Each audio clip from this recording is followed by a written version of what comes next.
I'm going to start with a story that starts in 1976. I'm 26 years old, living in New York City. I'm an actress. Of course, as an actress, you're always looking for your next job. So I get a call that they're looking for a prissy for a musical version of Gone with the Wind.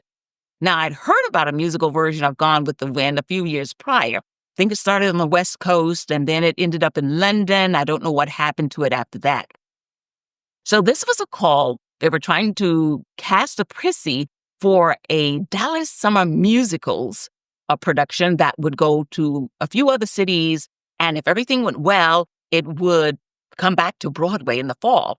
So I wanted to audition. Plus, I loved watching Butterfly McQueen in that movie. And so I thought, well, yeah, I'd like to be prissy in a musical version of Gone with the Wind. Problem was, I had just decided to go through my blonde phase a few days before I got the call. My hair was blonde. Now, I'm not saying it was white or platinum. I'm saying it was significantly light or lighter. And so it didn't look very slave-like, okay? So I decided I was going to go to the audition anyway, and I would just wear a bandana around my head when it was time to audition, which is exactly what I did. And ordinarily, I don't think I would do that, but I was auditioning for a slave, and people just thought it was part of the character that I'm really getting into it. So because I had my bandana covering my head. So I went into the audition and they asked me to say my name. Now, that's not uncommon for them to ask you to say your name, sometimes just to get you talking, hear you talk, and sometimes just to make sure they have the right person. So plus my name, I was asked about my name more when my name was John Ann Washington, which is my birth name and my actors union name that I had back in 1976. And so I used to get asked more about my name, which was John Ann Washington, more than I get asked about my name today. So they asked my name and I told them my name. Now, in the room, there were about 3 people who were part of the audition process.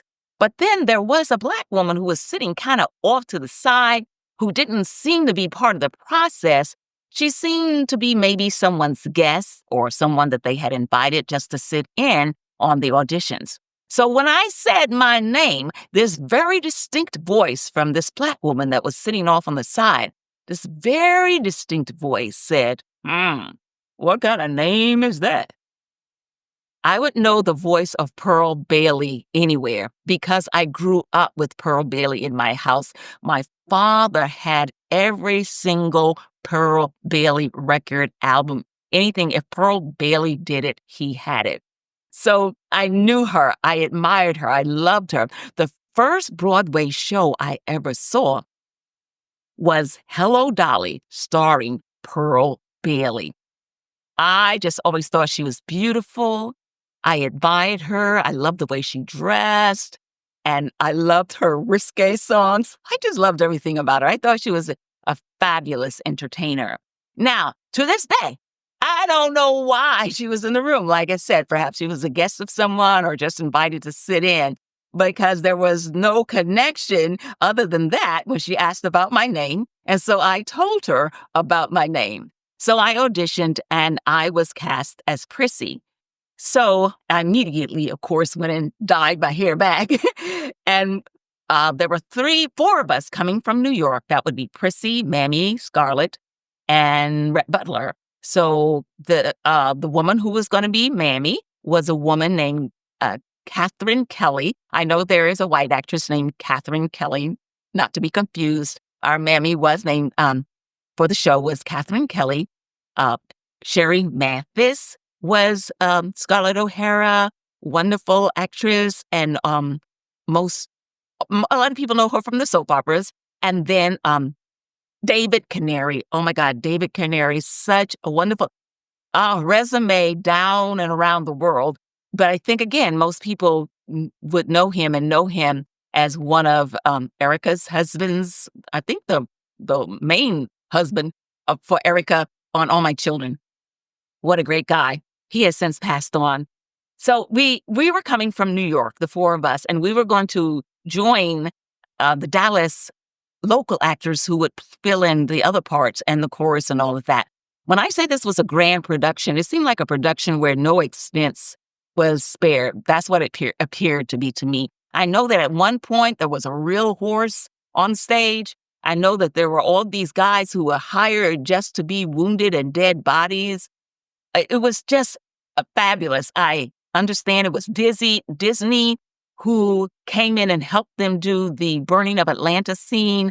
And when Atlanta burned, you would have thought that theater was on fire. It was so amazing. It was just a really fabulous and grand production that I was so proud and happy to be a part of.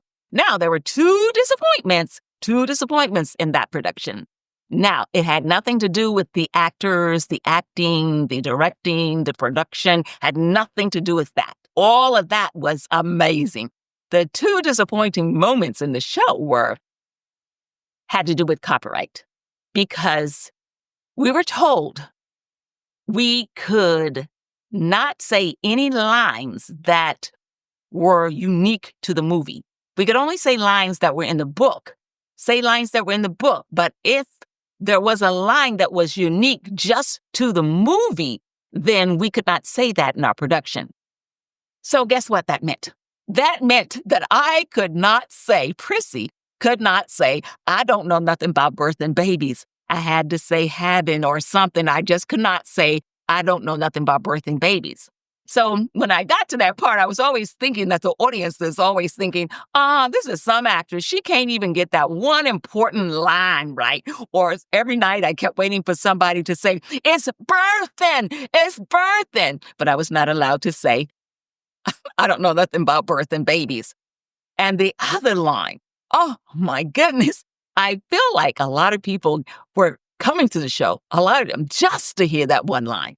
And that was the line where Rhett Butler, at the end of the movie, says, frankly, Scarlett, I don't give a damn.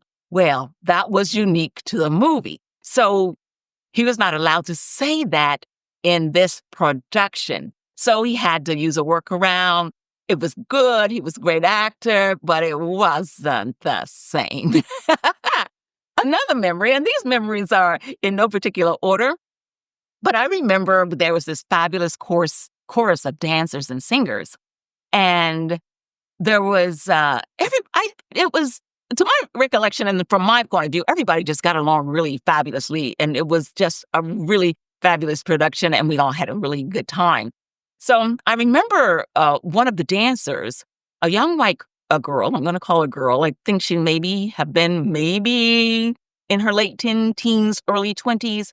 Very pretty girl, very nice girl, just a real good personality. And she was, the only way I can describe her is like what you think of when you think of a Barbie doll. That's, because she was a dancer, so she had the nice body and she had this long blonde hair. But I used to watch her because from the first day, I started noticing that whenever we had a break, whether it was a lunch break, a 5-minute break, a 10-minute break, if there was a break, when she came back, she had on a whole new set of dancing clothes. And she always had a bow that matched. And so throughout the rehearsal process, I would watch her. And I'd always be curious to see what she was going to have on when we would get back from break. And to my recollection, I never saw her wear the same outfit twice. Okay, I know, what does that have to do with it? But it is a memory, and I have carried that memory with me all these years. It's just something that stands out in my mind. The other memory that I have is when we're doing the show, there was a part at the barbecue scene where me and another young Black actor would start a cakewalk dance at the barbecue. And we would do a few steps, very few together, and then we kind of like saunter off the stage. And as we were sauntering off the stage, this flood of chorus dancers came onto the stage. And they were twirling each other and throwing each other in the air and swinging each other and splitting and jumping and hopping. And they were just fabulous. And that went on for a significant amount of time. And then when that ended, they would kind of dance their way off stage while me and this young Black actor would kind of just step our way back on stage. And we would be there in the center stage as the song ended, and we would get all of the applause. And I just always thought there was something wrong with that, but not enough to complain because it also was just something about it so fabulous. I also remember that the woman who played Scarlett's mother invited me to her home in Dallas because she said her husband had just bought her a new microwave oven. This is 1976, a microwave oven, and that she wanted to experiment and try it out. And she said, I want you to come to my house. I'm going to cook you dinner, and I'm going to have all these courses. And every course I make, everything I make, I'm going to make it in the microwave oven. And so I went to her house, and that was a lot of fun. And her family was really kind to me, and it was a great meal. Although today, I won't go near anything that I think have been cooked in a microwave oven. But at that time, it was so fabulous and so much fun. I'm just talking about some of the amazing memories that I have. I have a memory of when it was approaching our opening night, and word was getting around that everybody in the show was not going to be invited to the party. There was a certain cutoff. Now, it wasn't going to affect me because I was a principal from New York. And so, but I believe there was some kind of cutoff they were doing that seemed unfair for all the people that had worked so hard to make this production work. So I do remember that David Culinary, the actor who was playing Rhett Butler, did let them know that if all of us couldn't come, then he wouldn't be coming to the party either. And so all of us were invited to the opening night party, and it was quite fabulous. Let's see, what are some other memories? I remember because I was from New York, people would often come to me and say, well, have you done a Dallas barbecue yet? And I would say, well, yes. And I'd say, so-and-so had us over to their house and they had a barbecue. And they'd say, what? They don't know how to do a barbecue. You haven't been to a barbecue. You have to come to our house for a barbecue. And so it seemed like everybody was trying to top everybody with their barbecue. And people were always saying, have you been to a barbecue yet here in Dallas? And I'd say, well, yeah, I went here. They said, no, those weren't barbecues. You got to come over to our house. So we were constantly and always being invited to different people's houses for barbecue. When the show left Dallas, Texas, we went to Atlanta, Georgia, and then we went to Kansas City, Missouri, the Starlight Theater in Kansas City, Missouri, one of the most fabulous places to do theater because you're outdoors, you're in the open, you're actually performing under the stars. The best memory, the best feeling that I have sometimes is when I think about doing a show like Gone with the Wind outdoors on a stage underneath the stars. After Kansas City, Missouri, we went to Miami Beach, Florida. And the thing I remember about that show, one of the things that stands out about Miami Beach, Florida, was every city we would go to, we'd pick up a young child, a young girl, to play the daughter of Rhett Butler and Scarlett. And in the movie, her name is Bonnie Blue Butler. So Bonnie Blue was kind of a small part, but of course an important part. And so instead of having a child travel with us, we just pick up a child in each city that we'd get to. When we got to Miami Beach, Florida, the young lady that had been cast to be the daughter of Scarlett and Rhett, the girl who was going to be Bonnie Blue Butler, was Hispanic. And she had a very heavy Spanish accent.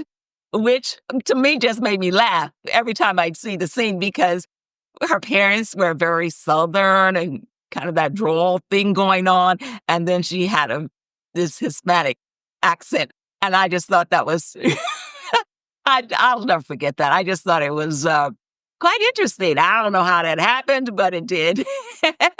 So those are just some of the memories that I have about Gone with the Wind, and these are memories that I treasure.